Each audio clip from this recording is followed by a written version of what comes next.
I have some questions from online for you, and the first one is from Brodwyn Cutler, and her question is, in rural locations like Western Australia, where you've obviously indicated the first of the programme has started in WA, will DSA be undertaking the assessment process? Yes. So that was an easy one to answer. And Steve, we've also been asked by Amanda Bolton, what role will medication play in the management of Tier 6 clients in your view of how the service will run? It's a great question, and it really helps us, it gives us an opportunity to reinforce one of the key aims of the program, which is to try and implement best practice dementia behaviour management. And best practice is not medication. Best practice is psychosocial interventions, and we're starting to produce the evidence that these are actually much more effective than medications. So the aim is not at all that it's a service that will be focused on the prescription of psychotropics. We can reasonably envisage that many of the people who gain access to an SDCP will probably be on a lot of psychotropic medications at the point they reach us, for better or worse, but it will be the intent of the program to facilitate deprescribing of psychotropics where possible. And one of the exciting potential outcomes about this, once we have 35 units, is we'll be able to produce important evidence about the ability to deprescribe and the behaviour outcomes that we can achieve. So medication will have a role, and partly that's the rationale for the specialist input in terms of a weekly ward round at the facility, whether that's through a geriatrician or an old age psychiatrist. Sometimes medication may be appropriate. We would hope that in the majority of cases, though, as people pass through their SDCP placement, that we'll see a decrease in the prescribing of psychotropics despite improved behaviour outcomes. Steve, we have up here some other access to information, many of which you've touched on. Is there any you want to emphasise? Yeah, just the sort of things that DSA are going to reasonably need access to in order to make a determination about eligibility. Really, when we're out there to conduct an eligibility assessment for SDCP, we'll be focusing on the past 3 months of progress notes to look at the chronicity of the behaviours as well as their severity. We'd love to see, as part of the package of information that referrers provide to us, copies of recent medication charts so we can see which psychotropic medications have been tried and which ones are currently being used. We'd like to see any behaviour incident reports the facility has produced, because if we see incident reports, that's evidence to us of the intensity and severity of the behaviours that are being described. We want to make sure that things like delirium have been reasonably excluded, so looking for recent pathology results. We'd like to see evidence of a specialist service having been involved in recent months to demonstrate that intractability criteria. So anything that referrers can provide us in terms of letters from previous specialists or specialist services, hospital discharge summaries, really valuable. And of course, to reiterate it yet again, copies of that written consent form. We also have a question from Rita Taylor. When a referral is made and a person is deemed eligible to access the programme, will the referral facility have kept the bed available for them to return to once they've been discharged from the programme? And we've touched on this, but perhaps it'd be good to revisit this. Yes. So the short answer is no. So essentially it will be if, for example, they are being referred from a residential aged care facility, it will essentially be a transfer from that facility to the specialist dementia care provider facility. So that will operate in the same way as any other transfer between facilities currently operates in terms of fees and RADs and, paperwork, etc. Again, it's important to note that the place within the specialist dementia care program is transitionary, and so someone will then need to select where they want to transition out to, and that's a conversation that they will need to have, or the family will need to have, with the specialist dementia care provider, as well as with any other potential provider that they might want to move the person to after exiting the program. And obviously with the level of regular meetings about the person's need, this is not something that's going to happen with a week's notice. It's No, not at all. So the transition planning will will start. It will be a well-planned process. There will be plenty of conversations with the family and the decision makers around the family. It's also important to note that the decision that a person no longer requires the level of care that's provided under the program is essentially a clinical decision, and that's made by the Clinical Advisory Committee. So it's a clinical decision that's then communicated to the family, and then the transition out is planned and it's supported. Steve, you've obviously been involved in the first part of this programme, and all your colleagues, other doctors who are on the programme, will obviously get more involved over time as the programme rolls out. What's the experience been like so far? It's been really rewarding, actually, Colm, to be able to see these very complex and deserving cases finally have a setting where their complex needs can be catered for. So it's great that this program exists. I hate to labour the point about consent, but where we have fallen down in terms of the number of assessments that we've been able to do is that despite referrers having a lot of people that they'd like to refer to us, probably about 50% of the referrals so far, the next of kin or authorised family decision maker hasn't provided consent. So the referrer had gone to a lot of trouble arranging the documentation and making the referral and having the discussion with triage, only to uncover that all that work was for naught because the groundwork with consent hadn't been done.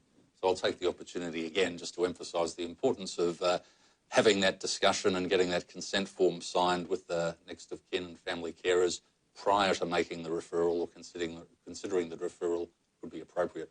Well, you've obviously emphasised the importance of the amount of detail that's important in assessing eligibility. So you're obviously saying you want to make sure that that's valued by ensuring that upfront we've got everybody on board with the process that's being considered. Yeah, that's right. We're expecting a lot of referrals for limited beds. We really need to ensure that the people who proceed to assessment are those who are most in need of it.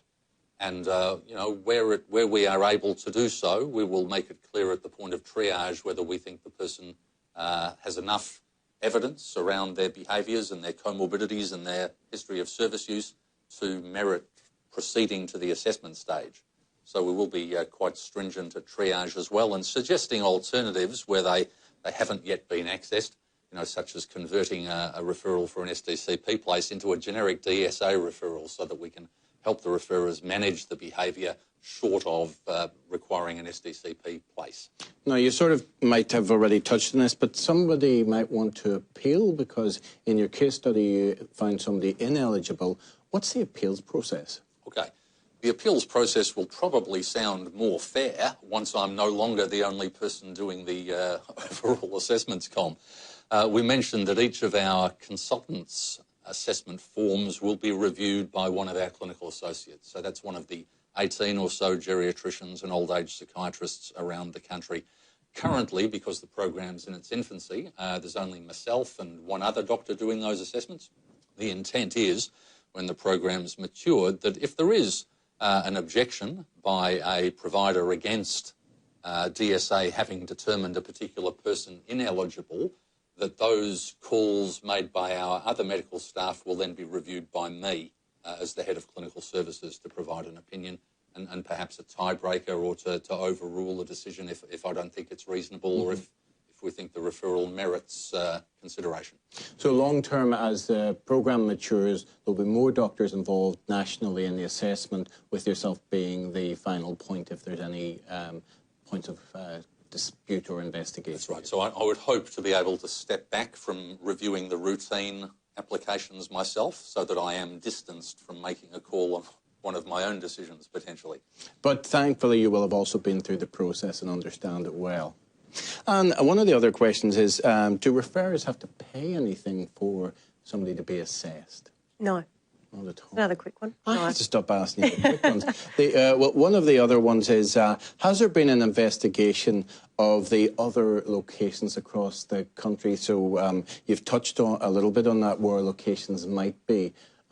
So from what I remember, you've said that there are 2 states and territories where you haven't identified this moment in time, but clearly you were telling me there's a proactive process of looking at how all states receive this sort of service? There is, and I guess just by way of background, we consulted quite heavily with the states and territories initially in determining which primary health network regions we would go out to first for the first tranche.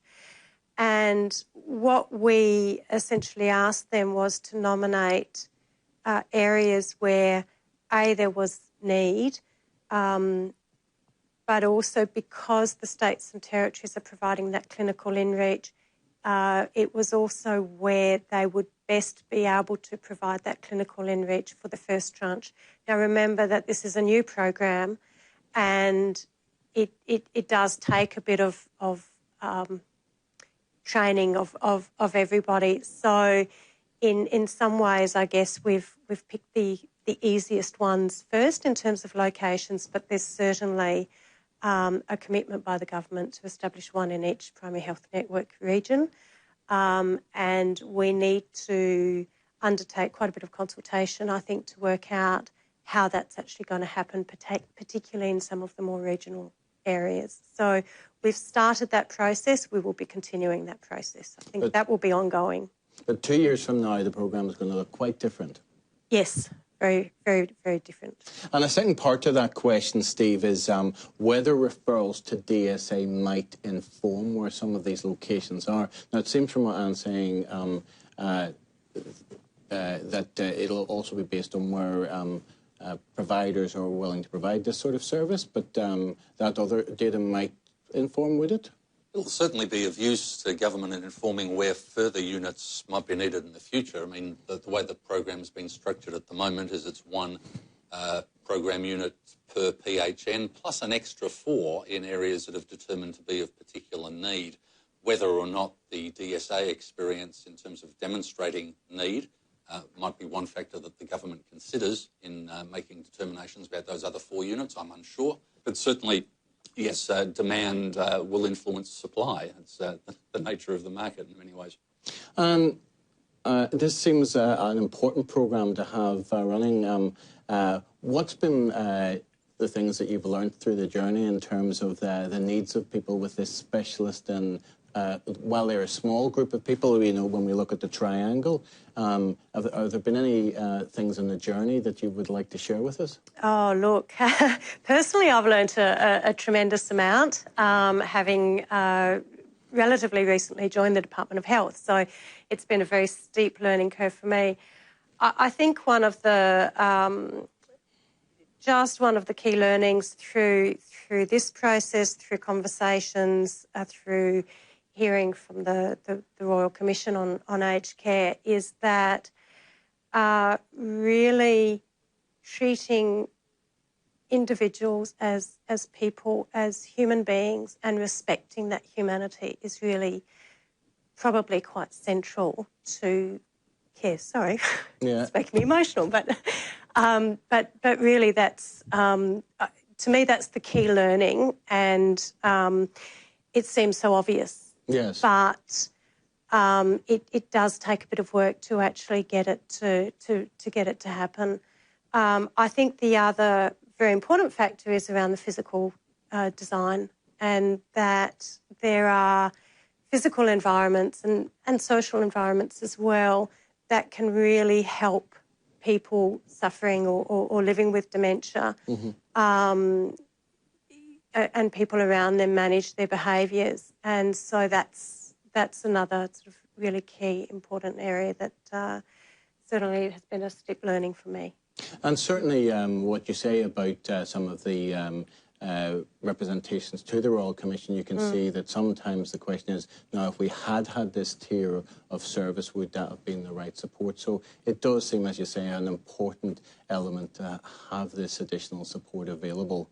Steve, the journey for you, is there anything you'd like to reflect on so far with the programme? I know it's in its early days.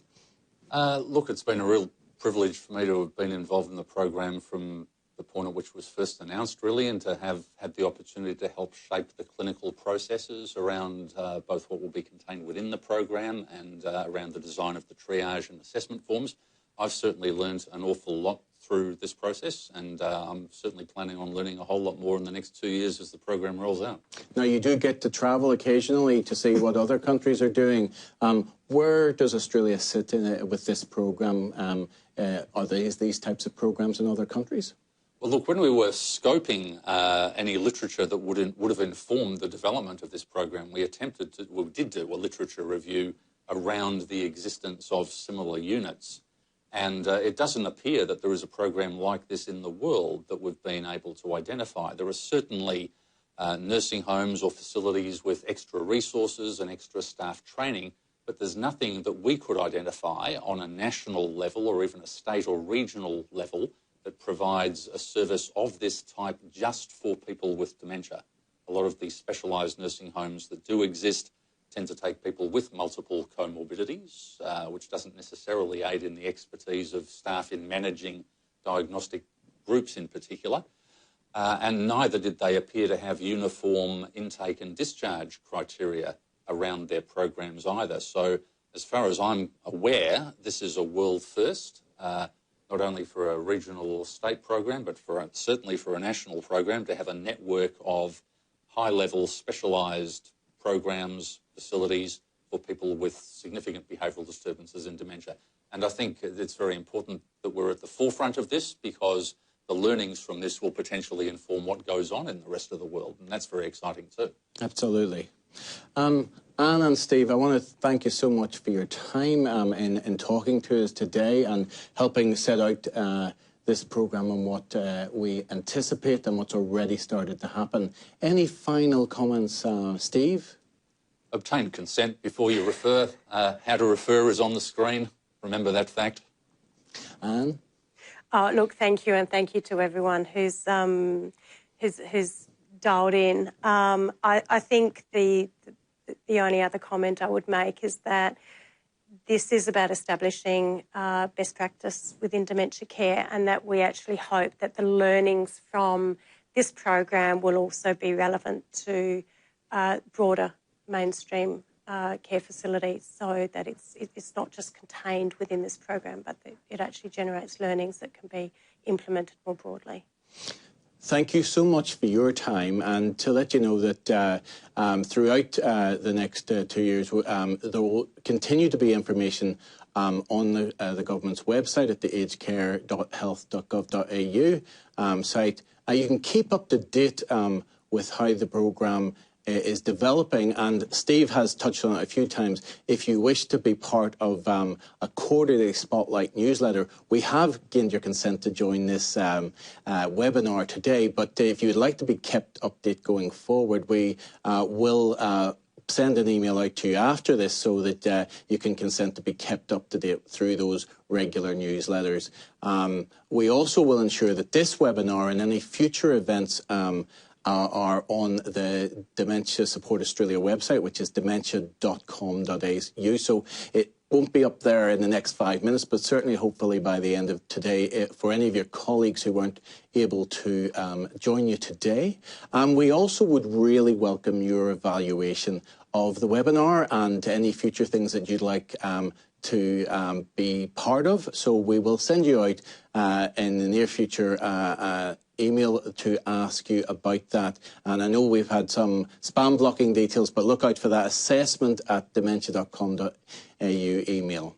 To refer into Dementia Support Australia as the programme continues, that's at 1-800-699-799 line, or go online to dementia.com.au, or you can fax us on 1-800-921-223. As I say, these days that tends to be the referral least used. Thank you so much for joining us, and we look forward to catching up again. Bye now.